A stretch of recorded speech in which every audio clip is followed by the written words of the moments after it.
Ibinandera ng showbiz insider na si OG Diaz ang pinakabagong update tungkol sa Metro Manila Film Festival 2024. Sa Facebook, ibinunyag ni OG kung anong pelikula ang nangunguna sa box office sa opening day ng Film Fest.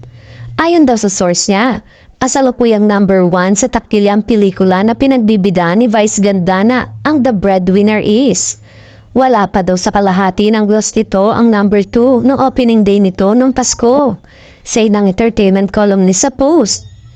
Kasunod niyan, ibinahagi ni OG ang ranking ng iba pang official entry. Pumapangalawa sa box office ang The Kingdom na pinagbibida ni Vic Soto at Piolo Pascual. Nasa ikatlong listahan ang Espantajo ni Judy Ann at Lorna Tolentino.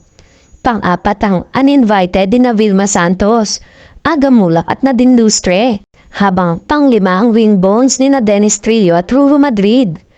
Ang bumubuo naman ng top 10 ay ang mga pelikulang Topa, My Future You, Strange Frequencies, Hold Me Close at Isang Himala, wika ni OG sa FB.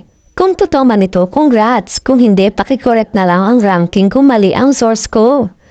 Paglilinaw pa niya, magbabago pa ang trend niyan after the awards night. Normally, pag gumahakot ng awards, naku-curious ang mga tao na panoorin.